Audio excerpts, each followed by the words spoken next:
avec C'est notre moment. Dites oui aux actualités dans votre journal TV. Transformez votre intérieur avec Zinda. Zinda, mon rêve se réalise enfin.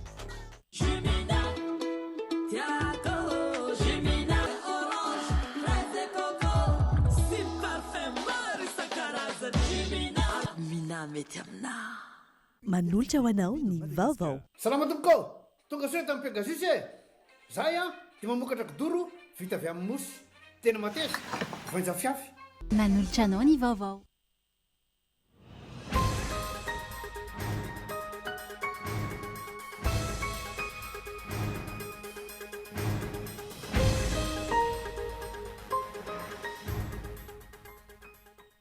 Mila vola betsaka i Madagasikara ampiakarana ny toe-kareny ka nangataka tamin'ny FMI mba hanovalana ilay fepetra tsy mahazo manao trosa ivelany mihoatra ny $700. Ampitomboana ny isan'ireo veterinera eto amintsika izay tsy mbola maharaka ny filanatra amin'izao ny isan'ny veterinera ka ho ampitomboana ny isan'izy ireo. Nisy nikasa itifitra indray ny filoham-pirenena Amerikanina Donald Trump tao anatin'ny hôtely iray antsoina hoe Hilton tao Washington ny États-Unis ny aliny sabotsy 20 aprily teo nandritra ny fiaraha-misakafo tamin'ireo mpanao gazety. Ny antsipirian'ireo no arahantsika ao anatin'ny fampahalalam-baovao.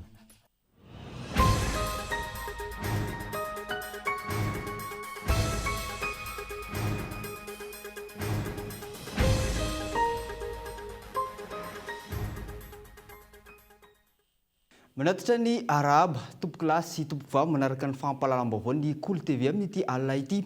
Asanay ampanajany anao anaraka ny fampahalalam-baovao hatramin'ny farany. Nimboantsika ny fampahalalam-baovao mahakasika ny toe-karena.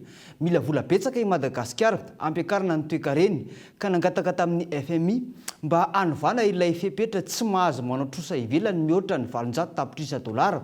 Io ny songadina nandritra ny fiainana teo amin'ny minisitry ny toe-karena malagasy sy ny solotenan'ny FMI ary ny banky iraisam-pirenena. Na izany manohana ny Madagasikara hatrany ny avy ao anivon'ny FMI na dia misy aza ity fangatahana fanovana ity. Andeha rahantsika ny antsipiriam-baovao mahakasika izay. Mazava ny tenin'ny FMI tao anatin'ny programa fiaraha-miasa FEC fa tsy tokony hihoatra ny $700 isan-taona ny trosa ivelany ataon'ny Madagasikara. Fepetra vokatry ny fisitrana ny FEC sy ny FRD. Izany no nambara nandritra ny fiainana teo amin'ny ministry ny toe-karena malagasy sy ny solotenan'ny FMI ary ny banky iraisam-pirenena nandritra ny réunion de printemps tany Washington. Nanambara ny solotena malagasy fa mampisatra ny politikan'ny fanarenana ara-toe-karena ka tsy ahafahana mampandeha aingana kokoa izany io fepetra na plafond napetraky ny FMI io. Noho izany dia mangataka fanohanana misimisy kokoa sy ny fanovanana ny fepetra napetraky ny FMI Madagasikara mba ahafahany manarina ny toe-karena sy ampandroso azy indray. Ankilany misy amin'ireo solombam-bahoaka mahita fa raha hiditra trosa ihany dia tokony jerena tsara ireo tetikasa heverina fa hiteraka harena eto Madagasikara fa tsy tetikasa tsy lahara-pahamehana tahaka ny nataon'ny fitondrana teo aloha. Ka androany aloha dia amiko aloha tsy mindrana toy izay mampiasa an'izy amintsika satria vao mainka ny firenena mahanitra taranakitsika mbola tsy teraka koa dia efa mibambitrosa ankehitriny ka tokony atao aloha mipetraka tsara ny programme d'investissement public izay vao tena tapahana hoe andao hitrosan'ny fanjakana malagasy.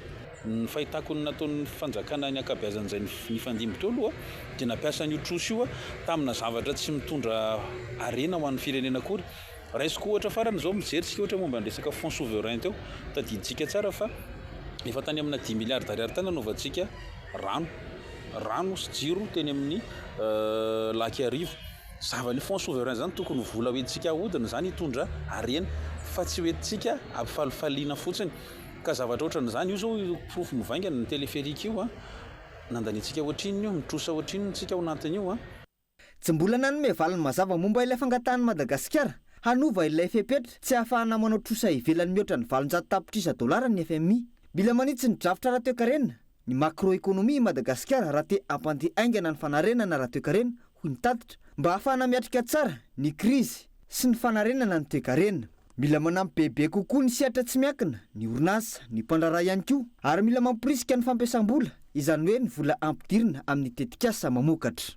Tokony mijery ny arikarentsika aloha ny fa ho be hoe mahazaka ohatrany ahoana moa ny ahafahantsika mamerina an'izay trosa izay voalohany indrindra. Ny manaraka an'izay dia hoe inona ny ilay priorité antsika. za aloha am'izao dia mahita hoe ny priorité atsika dia eo amin'ny secteur primaire secondaire tokony tsy trositsika fa tsireo anankiroa reo zany hoe kandroany zany tokony fanodinana ny fanampinany tatsaha ao amin'ny secteur primaire dia ny fanodinana an'ireo vokatra ireo eto an-toerana mba ho lasa produit d'exportation tokony hoe hifantoka betsaka amin'izay ny fitrosan'ny fanjakana malagasy fa tsy sanatriny zany amerina ny adalan'ny teo aloha ka hoe andehanao téléphérique tsika hitrosa vola tsy toky sy foroana. Manohana ny Madagasikara amin'izany ezaka izany hatrany ny avy eo anivony ny FMI na dia misy aza ity fangatahana fanovana ity. Hatreto tsy mbola hita mazava teo amin'ny fampivoarana ny toe-karen'ny firenena sy ny toe-karen'ny isam-batan'olona ny fiantraikan'ny fampitsorana ireo vola be tamin'ny revue roa farany tamin'ny FEX ny FRD. Iroso amin'ny revue fahatelo sy fahaefatra i Madagasikara atsoatsy amin'izao hitrangan'ny fiaonana teo amin'ny fitondrana sy ny FMI momba ny fanovana ny fepetra izao. Lafim-baovao mahakasika ny fiainam-pirenena tonga teny amin'ny brigady ny Eloka Bevava eo anivon'ny gendarmerie teny fiadanana nitsidika ny colonel Rabezil ireo pray antoka amin'ny androany voalaza fa voaroroy tamin'ny rarana fampana izay navoasaringitra olona maro ity manamboninahitra misotro ronono ity ary notazomina sy atao famitorana eny fiadanana ny tenany. Hatramin'izao ara-dalàna ny fanadihadiana azy tsy misy ny herisetra ary voaja ihany koa ny zon'ny voapanga hoy ny mpisolo vavazy. Andeha rahantsika ny fanampanazavana mahakasika izay. Tena ny antony eto zany ny tenako dia ny ampiaro zany dia nanamarina hoe mandeha tsaka sy andavany ve ary voaja ve ny lalàna ao anatin'ny fanadihadiana satria ny fanadihadiana olona iray zany dia mazava tsara misy lalàna tsy maintsy ajaina zany dia nizony olona zany izay atao fanadihadiana satria olombelona ary petraka ihany koa le hoe présomption d'innocence zany hoe verina ho toy tsy meloka ny olona rehetra zany aloha fa ny fanadihadiana fotsiny hatreto aloha dia tsy misy ny olana zany mahakasika ny fisotran'ny fanadihadiana fa mipetraka tsara voaja tsara ny zoany dia mitoy zany ny famitorana mikasika ny famitorana moa zany dia mbola hitoy amin'ny herinandro fa izay dia efa ambony sahady ny morale zany satria rehefa fampiresadresaka tamin'ny teo ny tenako dia amin'ny sehatry le entina fiarovana anazy dia mazava tsara zany ho anay faty io zany aminay dia tokony hivoaka anatin'ny fanadihadiana ny mahatsimeloka anazy na tsy mampisy an'le atao hoe sary. Tontolon'ny fiainam-pirenena izay hatrany mila manaraka ny lalàna na ny samborina na ny mpisambotra mba hisian'ny filaminana raha ny fanazavana nentin'ny mpainalàna manoloana ireo faneho-kevitra eny anitiny ny tambazotra serasera fa tsy manaraka ny lalàna mazava ny fisamborina eto amintsika toy ny fandikana ny code de procédure pénale. Misy fitsipika mifehy azy ihany koa ny fidinana an-dalambe izay mila ajainy ny tsirairay. Andeha rahantsika ny antsipriam-baovao mahakasika izay etiny Entsora Soary Malala. Tsy manaraka lalàna mazava ny fisamborana eto amintsika toy ny fandikana ny code de procédure pénale izay milaza fa ny olona voasambotra dia tsy maintsy omena fahafahana hifandray amin'ny fianakaviana sy ny mpisolo vava izay antsoina hoe droit à la défense. Voafetra mazava tsara ihany koa ny faharetany fitazomana azy ireny araka ny faneho-kevitra ireo mpahay-lalàna hita eny amin'ny tambazotra tserasera eny manoloana ny raharaha génération Z. Amin'ny ankapobeny ny arrestation izay midika hoe fisamborana olona toy ny polisy rehefa ahina onanao eloka ny olona iray na koa rehefa misy didy avy amin'ny fitsarana dia fisamboran'olona heverina onanao eloka na olona nandika lalàna na olona izay nanao eloka tratram-body omby raha ny fanazavana azo avy amin'ny mpisolo vava. Misy anefa ny lalàna mifeny fisamborana toy ny tsy maintsy fandefasana convocation na fiantsona indroa ka rehefa tsy mamaly ny fiantsona fandroany ilay olona vao afaka samborina. Ao anatin'izany fisamboran'olona zany nefany misy zany ataosika hoe faritra azo ampiarina an'izany na hoe ao anatin'ny domaine de définition manao ahoana zany no afaka ampiarina an'izay. Mba raha tonga maro aloha misy ny ataosika hoe enquête préliminaire na fanadihadiana savaranandro izay ataon'ny mpitandron'ny filaminana zany toy ny zandary sy ny polisy dia zay omeny lalàna fahefana izy amin'izay fotoan'izay anao an'ilay arrestation. Inona moa zany ny condition amin'izay fotoan'izay hoe tsy maintsy misy ny convocation raha fantatra adresy mazava le olona. Mipratika ihany koa dia mametraka zany hoe tokony andefasana convocation faharoa ilay olona zany rehefa tena sotonga izy zay vao afaka samborana. Ao anatin'izay nefany dia misy ihany koa le ataontsika hoe infraction spéciale zany, na ihany koa ohatra miankina zany amin'ilay eloka mety nataon'ilay olona, miankina ihany koa amin'ilay situation'ilay olona no anaovana arrestation anazy. Ny fampiarana ny lalàna avy hatrany no misy rehefa tsy voahajo ireo fitsipika mazava amin'ny feny fisamborana ireo. Enina ny mpisambotra aza raha ny fanazavana an-trany. Raha mahakasika ny filaminany daholobe, manana zo amin'ny fametrahana ny filaminam-bahoaka ny fitondram-panjakana ka mahatonga ny olon-tsotra mila maka autorisation préalable na fahazoan-dalana mialoha vao afaka manao fihetsiketsehana. Hafa mihitsy le fonction juridictionnelle fa misy ny ataontsika hoe ny fanjakana dia manana zo amin'izay hoe ametraka ny filaminam-bahoaka. Izay no mahatonga antsika olon-tsotra tsy maintsy maka autorisation préalable vao manao fihetsiketsehana, maka autorisation vao manokatra zavatra. Satria soumis amina contrôle zany ny zavatra iny. Dia rehefa iny ianao tsy maka dia izay le hoe sarotra ny arovana anao. Satria mety hiteraka ny izay le filaminam-bahoaka tsinona hoe salubrité, sécurité publique sy moralité moa any France feto amintsika mbola tsisy an'izay. Tsy midika fa meloka avy hatrany ny olona iray rehefa samborina ka izay no ilaina ny fanadihadiana sy ny fitsarana. Misy ny lalàna mifeny fisamborana fa misy ihany koa anefa ireo fepetra mila raina raha anao fidinana an-dalambe toy ny fangatahana lalana amin'ny manam-pahefana, mamaritra ny antony hetsika, ny toerana sy ny lalana aleha, ny daty sy ny ora. Raha mahazo lalana dia afaka manao hetsika ara-dalàna ao anatin'ny filaminana, tsy manimba fananana, manaraka ny lalàna sy fitsipika napetraka. Raha toa ka tsy voahajo ireo fitsipika ireo, voasikajy, ho fivoriana tsy nahazo lalana ilay hetsika, afaka ravaina avy hatrany.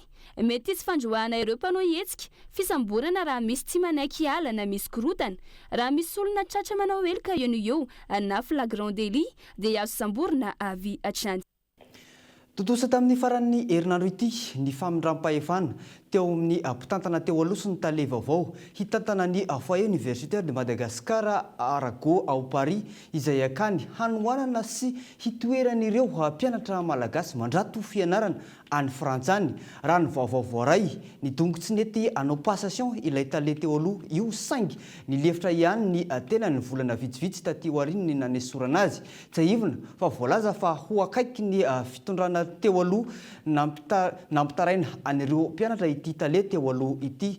Nanatrika ity famindram-pahefana ity moa ny tompon'andraikitra ambony eo anivon'ny ministera ny fampianarana ambony sy fikarohana ara-tsiansy avy aty Madagasikara. Lafim-baovao mahakasika ny tontolon'ny fampianarana sy ny fikarohana izay trany mahakasika ny tontolon'ny fahasalaman'ny biby. Hampitomboana ny isan'ny veterinera eto Madagasikara izay tsy mbola maharaka ny filana hatramin'izao ny isan'ireo veterinera ka ho hampitomboana amin'izay ny isan'izy ireo hoy ny ministry ny fiompiana. Notokanana teny Ambatobe ny clinique universitaire vétérinaire voalohany izay eto Madagasikara. Manomboka izao dia tsy voatery mandeha any ivelany intsony vao mahavita fianarana ho mpitsabo biby raha ny fanazavana trany. Andeha rahantsika ny antsipriam-baovao mahakasika izay etiny Eloi Gabin. Tsy ny fitsaboana na ny fanasitranana ireo biby marary fotsiny no asan'ny mpitsabo biby fa miantoka ihany koa ny fahalavorarian'ireo biby fiompy ho tonga sakafo. Misoroka ireo aretina mpahazon'ny biby ary miantoka ny fahatombanan'ny fambolena. Manana andraikitra sy anjara toerana lehibe eo amin'ny fiainan'ny zanak'olombelona arak'izany ireo dokotera mpitsabo biby. Fa adisonany mbola anaovana ny adi-hevitra momba ny filanana tsy ity antokonasa ity hoy ny ministry ny fiompiana. Araka ny fanazavana, isan'ny sehatra malalaka ny fambolena sy ny fiompiana raha ny eto Madagasikara fa tsy mbola ampy hatramin'izao ny isan'ireo veterinera. Tsy ampy ny veterinera. Tsy ampy ny veterinera nefa ny fanjakana dia manao ny ezaka mampitombo miandalana nisan'ny veterinera vokarina eto Madagasikara satria taloha izy io dia nila nandeha nianatra tany ivelany nanao an'izany hoe fianarana veterinera zany. Amin'izao izy zany eo amin'ny 3 isa-taona fa raha sitrapon'Andriamanitra afaka herintaona na 2 taona raha ela indrindra dia tafakatra 30 na 70 isa-taona ny veterinera mivoaka diplômé eto Madagasikara. Ary heverina hoe tsy tokony hipetraka tsony hoe manandanja na tsy manandanja zany asa veterinera zany amin'izao fotoana izao. Hitantsika ny rahantsika naina reny hoe Covid. Ny Covid anie dia hoe aretina avy any amin'ny biby no mifindrana kany amin'ny olombelona. Ny rahantsika niaina hitantsika ao anatin'ny tantarana izao tontolo izao zany hoe grippe espagnole zany avy tany amin'ny akoho zany no mifindrana ka ny amin'ny olombelona ary nandripaka olona maro teto an-tany. Zay mahatonga ana miteny hoe raha amin'izao toerana misy atsika izao mbola hiady hevitra ny hoe inona ny andraikitra ny tsy andraikitra ny vétérinaire diso izay zavatra izay. Ho fanavaozana ny sehitry ny fiompiana sy ny fahasalaman'ny biby nanaty tanteraka fifanankalozan-kevitra niaraka tamin'ireo vétérinaire miankina sy tsy miankina amin'ny fanjakana avy amin'ny faritra samihafa eto Madagasikara ny tompon'andraikitra avy eo anivon'ny ministeran'ny fiompiana nandritra ny fankalazana ny andro raisam-pirenena ho an'ny mpitsabo biby teny amin'ny universitény tobo-pahasalamana momba ny fitsaboana biby teny Ambatobe izay nampitondraina lohahevitra hoe dokotera mpitsabo biby antoko ny fanjarian-tsakafo sy ny fahasalamana. Ny journée mondiale vétérinaire zany eto Madagasikara no koa entina nanaovana ny fanokanana ny clinique universitaire vétérinaire ty izay endriky ny fanavaozana ny fampianarana vétérinaire eto Madagasikara satria manatevina sy manamafy ny fahaiza-manao an'ny vétérinaire rehetrarehetra hiaisehatra sy asa eto Madagasikara zay zavatra zay. Notokanana teny Ambatobe ny clinique universitaire vétérinaire voalohany eto Madagasikara izay ezaky ny teo anivony ho lafitry ny dokotera mpitsabo biby. Ankoatr'izay, nisy ihany koa ny famoahana ireo mpianatra nahavita fianarana ho dokotera mpitsabo biby, nitondra teny fiarabana ho azy ireo sady nitarika ny lanonana ny solitena ny filohan'ny fanavaozan'ny Repoblikan'i Madagasikara teny an-toerana ny médecin général de brigade Zafitasondro Marcelin izay mpanolontsaina avo ny fanavaozana. Tontolon'ny fambolena eto Madagasikara 5.3 isanjaton'ny arikarena faobean'ny Madagasikara dia avy amin'ny famokarana avokoa antony nilazan'ny solombavambahoaka fa tokony hitodika bebe kokoa any amin'ny tontolo ambanivohitra dia ny fambolena sy ny fiompiana ny fitondram-panjakana amin'izao fotoana izao. Vonina ifanometanana hanatsaranyizany sehatra izany ny solombavambahoaka raha ny fanazavana. Ndeo raha tsika ny fanampanazavana mahakasika izay. Tarika manao ny adidina ihany koa mahazanaka tantsana mahasolotena vahoaka ihany koa mahasolobavavahoaka ihany koa miaraka amin'ny totsika hoe ireo tokony andraikitra rehetra trany fotony any mampandroso ny tontolo ambanivohitra satria atiny fototra iorena ny tena fampandrosoana fototra iorena fampandrosoana ho eo satria ny famokarana no tany ny ataontsika hoe 35% ny PIB à Madagascar zany hoe ny arikaren'i Madagasikara zany isaka avy amin'ny fambolena sy ny fiompiana ka rariny loatra raha hitodika manokana amin'izany izy ilay hitsinjo ny maro anisa ary hitarika amin'ny maro anisa ihany koa mba hamokatra mba hahafahantsika mampandrosa an'ity firenentsika ity dia mba azo an'izany fampivoarana fampandrosoana sahaza azy izany nisa ambaravarana nisa tokantrano ary nisa tanàna nisan'ny distrika. Ilafomba makasika ny tontolo ambanivohitra eny ihany koa ny antsika manapitra ny tapany voalohany ny fampahalalam-baovao tamin'ity alina ity. Mbola manasa antsika tsy saraka, mbola ho avy ny tapany faharoa anatin'ny fampahalalam-baovao rehefa avy eo.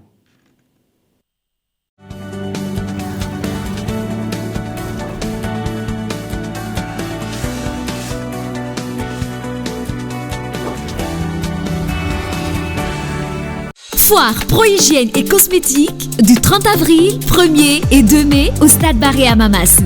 Vente expo des produits d'hygiène, de propreté cosmétique, nettoyage et du bien-être avec plus de 100 marques. Profitez des diverses promotions jusqu'à 50% et tentez de gagner le gros lot. Voyage tout compris pour 2 personnes à Manambat et d'autres lots. Entrée gratuite. Sponsor, VAO, Spécial, Impec. Partenaire, Nickel, Extra Propre. Infoline 03707 447 01. Partenaire média, Cool TV, Cool FM. Salama tompoko, tonga soa tamin'ny Pegasus e. Zay dia mamokatra kidoro vita avy amin'ny mosy. Tena mateza, voanja fiafy. Manitsy azon-damosina ary manampy amin'ny fitsaboana azy. Fonina azy safidianana. Tsy tiany biby kely io tsy mandray lelanafo. Azo andalorana. Azo atao coussin ao anakanapé. Mety boela gilet de sauvetage. Ary mbola misy tapis mahasolotsia amin'ny loko isan-karazany, tsy mifidy toerana n'aiza n'aiza. Mahatapy saoka, mora diovina sady tsy matahotra rano, nefa malefaka. Pegasus koa dia mbola manana canapé sady fandriana. Ary isolant thermique, ilay mampangatsiatsika ny atotrano amin'ny andro mafana sy mihazona ny hafanana amin'ny andro mangatsiaka. dia tonga varaliana fa misy revo izay tiany Tiago Jimina mangala etaetanaka manala etaeta itanao mpivatraretraretra meilleure qualité mitondra vitamine C Jimina ny goût-tegna naturel tsy pirate fa tegna réel parfait orange fraise coco sy parfum maro isan-karazany Jimina avy agny Europe amle tegna torche Mina mety amina Weekend cadeau connecté ao amin'izay ny 5 ka hatramin'ny 9 aprily mividiana fast premium misy antso 10 000 ariary 100 SMS 350 mégas dia mahazo cadeau Netflix 5000 misy 1,2 giga zao aza timewatt dia Netflix 10 000 misy 3 giga zao nomena ihany la zay le mifé amin'ny vidiny 10 000 ariary fotsiny tindriny dièse 322 étoile 91 dièse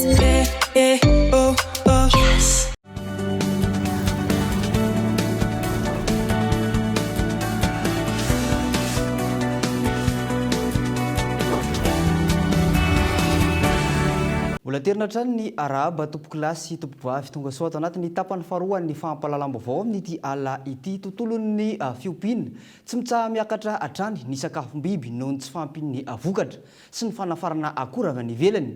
Mila ampitomboana ny vokatra eto an-toerana raha tiana ny ialana amin'ny fiekenan-doha amin'ny fanafarana ny entana avy any ivelany hoy ny teknisianina momba ny fiompiana. Andeha rahantsika ny antsipriam-baovao mahakasika izay eto ny rina fitiavana. Miovaova arakaraka ny fitobahana na fienan'ny vokatra ara-pambolena no mamaritra ny vidin'ny sakafom-biby. Ankoatra ny tsy fampiny vokatra eto an-toerana, ny fanafarana ireo akoran-tsakafo avy any ivelany no isan'ny antony lehibe mampiakatra ny vidin'ny sakafom-biby. Miankina amin'ny vidin'ny akoran-tsakafo nahodina ho sakafom-biby ihany koa no mahalafo na mahamora azy, manodidina ny 2,000 ka hatramin'ny 503 ariary ohatra ny kilony provandy ho an'ny kisoa na akoho, raha toa ka 3,000 ka hatramin'ny 4,000 ariary ny ho an'ny trondro. Tokony ampitomboana ny famokarana anatin'ny ialana amin'ny fanafarana. Eo ihany koa ny fanohanana ny tantsaha amin'ny alalan'ny fiofanana manamboatra sakafom-biby amin'ireo akora eto an-toerana raha ny fanazavana. Ny fanjakana aloha tompony andraikitra voalohany indrindra tokony miezaka amin'ny fampiakarana ny famokarana ny fambolena mihitsy eto amintsika. Resaka sakafom-biby tsika dia tsy voatery mionona amin'ny resaka hoe famokarana zavatra tokana fotsiny fa azo atao no manao zavatra hafa izay mifandraika amin'ny fambolena. Ohatra raha manao fambolena katsaka tsika dia ny zezika sy ny tao-katsaka sy ny potipotika sasany ireny afaka mokarana kankana ny ireny afaka mokarana olatra ny ireny ho avadika ho sakafom-biby. Dia mba ilana zany amin'ilay famokarana dia ny kankana na ny olatra vokatra avy amin'ireny déchet sy ny sisa ireny afaka avadika amin'ny famena amin'ny katsaka sy ny zavatra hafa hita amintsika indray afaka avitana mamokatra sakafom-biby. Ankoatr'izay, mila mametraka rafitra matipaika amin'ny famokarana sy fanamboarana sakafom-biby ny fanjakana. Ao anatin'izany ny tokony ampiroboroboana ny tsena anatiny ho an'ny vokatry ny fambolena sy ny fiompiana. Teny anisan'ny famoronana tsena ao anatiny. Tokony zany misy paikady ihany koa mipetraka zany na fampifondronana an'ireny mpamokatra ireny satria misy olona miompy fa tsy mahavita n'ilay mamokatra n'ilay ataontsika hoe olitra BC fa ilay resahantsika teo. Dia misy olona indray nefa miompy an'ilay olitra BC fa tsy miompy dia ireny zany tokony mihodinkodina hoe ny mpiompy olitra mamatsy ny mpiompy akoho, ny mpiompy akoho mamatsy ny mpanao transformation na mamatsy ny mpanao hotely mihodinkodina ohatran'izay zany tokony atao. Fa be dia be koa ny olona mamokatra izy fa rehefa mamokatra izy tsy hitany izay varotana an'ilay izy noho n'ilay tsy fisian'ilay paikady ilay fampandrosoana ilay fiompiana sy fambolena eto amintsika izay. Dia tsy heviny ny katsaka no akora fototra amin'ny sakafom-biby noho izy manome 520 isan-jato ny provandy. Ny vidiny anefa tsy mitsaha miakatra noho ny tsy fampiny vokatra eto an-toerana ka voatery manafatra amanetsy ny taonina isan-taona isika raha ny fanadahadiana natao. Mbola mirongatra hatramin'izao ny fisolokiana eny amin'ny tambazotra serasera indrindra ny resaka fandefasana mpiasa makany ivelany ary mbola maro ireo roboka amin'izany. Misy ireo nijoro vavolombelona fa voasoloky nandritra ny roa taona ary efa very vola an-tapitrisana raha ny fanazavana. Andeo rahantsika ny antsipriam-baovao makasika izay entiny Entsora Soary Malala. Tao anatin'ny taona vitsivitsy izay hita miharihary ny firongokatry ny fisolokiana mifandraika amin'ny fandefasana mpiasa ny ivelany eto Madagasikara. Maro olom-pirenena indrindra ny tanora no maniry hivoaka ny ivelany hitady asa sy hanatsara ny varim-piainany. Saingy faniriany ihany koa no lasa ampiasain'ireo mpisoloko fitaovana anararaotana amin'ny ankapobeny misy eo amin'ny endrika dokam-barotra mahasarika ny fisolokiana, asa tsara karama, tsy mila traikefa firy ary fandehanana aingana. Mampanantena fanampinina amin'ny taratasy rehetra ireo mpisoloky, anisan'izany ny pasiporo, ny visa ary ny tapakila. Matetika nefa mitaky vola be mialoha izy ireo, ka rehefa voaloha ny vola tsy misy toy intsony na koa tsy araky ny fanekena ny zava-misy. Anisan'izany ireto tanora ireto, voasoloky izy ireo tao anatin'ny roa taona ary efa lany vola be raha ny fanazavana. Izay efa nananika ny 3 tapitrisa ariary raha ny fitambarany. Zay voasoloky nandritra ny roa taona nalovany fotoana takiny vola. Rehefa tonga amin'ny fotoana nefa tsisy fandehanana akory, takina vola izy arirarirany, manao antso avy zay. Atody miady amam-bato zay tompoko, mangataka amin'ny mpitondra fanjakana zay mba hijeriny malagasy namanay fa maro ny simba ary maro ny olona voasoloky. Atsy zay tsy afaky nanao ahoana. Ny ankamaroan'ny namanay dia mpiasa ny zone France noho ny fahasahiranana dia tsy tonga teto izy. Zay manana tapa-kevitra hoe vonona sy fampiresaka tsara amin'ny mpanao gazety. Fisolokiana ny anay fisolokiana andeha ho amin'ny Maurice, takiny vola foana isam-bolana isan-kerinandro, manodidina eo amin'ny vola 3 tapitrisa eo. Ampanatsony zay isan-kerinandro dia mamorona toy taratasy. Zay foana no matetika amboarinay. Zay manodidina eo amin'ny olona raha tena tokony izy ny kara misy aminay eo raha hoe ron-daty zany efa mety efa misy 80 zany zay nisany hoe olona voavory tamin'io fa zay ny solitena. Noho ny fahasahiranana no antony na tafaroboka azy ireto tao anatin'izao fisolokiana izao. Efa natao ny fifampiresahana, efa nisatrany ny fitarainana tamin'ny olona mpisoloky lazaina fa mandefa mpiasa ny ivelany io. Saingy fampiandrasana foana no valiteny voaray. Anika very ny asa izay efa nisy teo am-pelatanana. Antony nirisona izy ireo amin'izao fitarainana izao. Ny antony nampiroboka anay amin'ilay izy noho ny mba fahasahiranana mba tia ala amin'ny fiainana eto Madagasikara amin'ny fahasahiranana. Dia niroboka nefa n'ilay olona tonga tamin'ilay izy ary mpisoloky. Asa atao ny anay zao izay atao hoe ohatra hoe machiniste, soudure. Zay ny tena asa atao amin'ilay izy. Zay nanomboka tamin'ny roa taona zany nanomboka hoe hanao visite voalohany tao aminazy. Zay very asa zao ohatra zay zao very asa noho ny zavatra vokan'ilay izy fotsiny dia tsy fisina noho ilay izy. Lalin'ny laloviny eo ny fotoana. Ohatra hoe hanao fopy zao zay dia tamin'izay farany teo zao moa nanao fopy. Nandoa 2,5 millions par tety. Nefa zay efa misy eo amin'ny 30 personnes no minimum. Enquête moralité nefa zay forcé nanao an'io ny atao taratasy raha lany daty dia réclamena hoe renouvelena dia mandoa vola indray zay. Noho ny fahasahiranantsika dia miroboka tsika hoe roso amin'ny ivoaka ivelany fotsiny. Fatipatory tsara ny olona sy ny zavatra ataonareo. Fa betsaka amin'ny mpisoloky ary misy ny soloky akolaka. Zay ny akamaroany. Tsy vitany hoe very vola fa mety ho tratra ny olana ratsy-saina ny olona iray rehefa sendra ny fisolokiana tahaka izao. Misy azy ireo tonga ny ivelany hiara ny fanararaotana toy ny asan-terivozina na fipetra iasana tsy maha-olombelona. Maro no mahatonga ity olana ity hianaka. Voalohany, ny tsy fampin'ny asa eto an-toerana. Faharoa, ny tsy fampin'ny fahalalana sy fanentanana ka mahatonga ny olona ho mora voafitaka. Ary farany, ny tsy fampin'ny fanaraha-maso sy ny fepetra entitra amin'ireo milaza fa mandefa mpiasa ny ivelany. Adina amin'izany, ilaina ny fiara-miasa eo amin'ny fanjakana, ny olom-pirenena ary ny fikambanana samihafa. Tokony ho amafisina ny fanentanana amin'ny alalany haino aman-jery sy ny tambazotra sosialy. Ampahafantarana ny mponina ny loza mety hitranga. Ilaina ihany koa ny fanamarinana tsara ireo orinasa na olona manolotra asa ny ivelany ary tokony ifandray amin'ny sampandrara ofisialy hatrany mialohan'ny handoavana vola. Ny fahamelona sy ny fahalalana no fitaovana tsara indrindra iarovana amin'ny fisolokiana. Lafombaovao mahakasika ny tontolo ny fanatanjahantena ho tanterahana ny voalohany ka hatramin'ny fahatelon'ny volana May 2024 avy izao ny andian'ny fa-17 ny Ultra Trail des Hauts Plateaux na ny UTOP. Mahery ny 3 ireo mpiazakazaka izay andray anjara amin'ity hetsika ara-panatanjahantena ity. Hoy ny nambarany avy ao anivony ny mpikarakara no amafisina ny fiantoana ara-pahasalamana sy ny ara-piarovana amin'ireo izay mpandray anjara amin'ny azakazaka noho ny fitombon'izy ireo. Hoy ny fanazavana. Andeo rahantsika ny fanampy mpanazavana mahakasika izay. valo sy telonjato sy telo arivo ny mpandray anjara nisoratra anarana tamin'ity andiany ity izay 920 mihoatra noho tamin'ny herintaona ary izay ihany koa no isa ambony indrindra aloha hatreto ho an'ny UTOP. Maromaro ny ina moa zany ny course zany faninanana misy ho an'ny zazakely manomboka hatramin'ny 1.5 km hatramin'ny tena lava indrindra zany ny ultra trail izay mahatratratra amin'ny 570 km. Misy teratany fahiny maromaro misy ny avy any La Réunion, misy ny avy any Mayotte, misy ny avy any Maurice ary anisany ho avy ihany koa championne tao amin'ny Trail de Bourbon tany amin'ny Grand Raid avy ao La Réunion zany Marco Pera izay ho avy eto 303 km zany mety misy miabandonne eny atsefatsefany eny dia tsy maintsy andraisana daholo ny mesure rehetra zany mba tsy hisiny hoe sanatria loza na hoe marary eny an-dalana eny ka maintsy namafisina ny eo amin'ny resaka sécurité ny eo amin'ny resaka fandraisana an-tanana ny fahasalaman'ireo mpiazakazaka zany dia nampitomboana ny fiara-miasa amin'ireo mpiara-miombina antoka zany ny Croix Rouge sy gendarme ny polisy. Indray bava ny maresaka iraisam-pirenena nisy nikasa itifitra indray ny filoham-pirenena Amerikanina Donald Trump tao amin'ny hôtely iray antsoina hoe Hilton tao Washington, États-Unis ny aliny sabotsy 20 aprily teo nandritra ny fiaraha-misakafo tamin'ireo mpanao gazety tany an-toerana.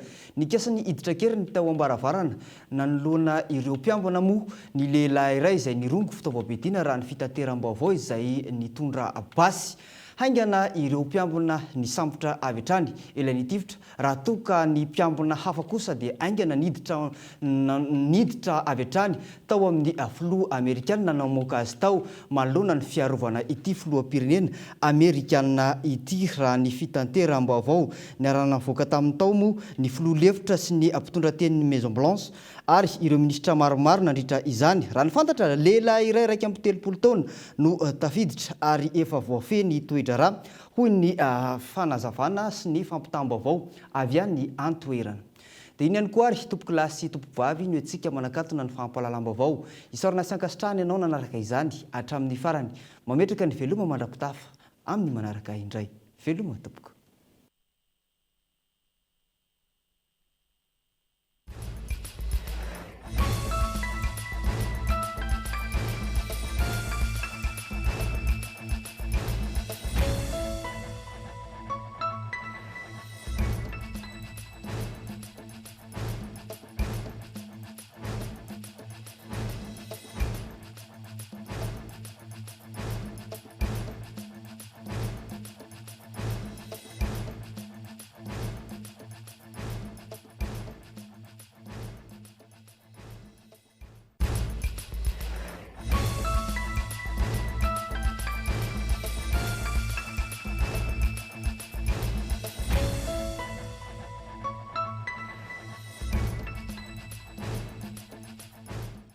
Transformez votre intérieur avec Zinda. Zinda, mon rêve se réalise enfin.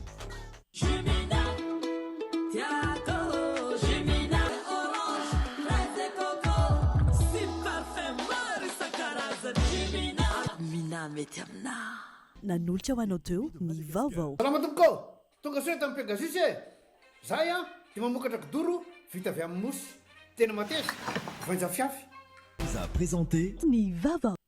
Avec c'est notre moment. Dites oui aux actualités dans votre journal TV.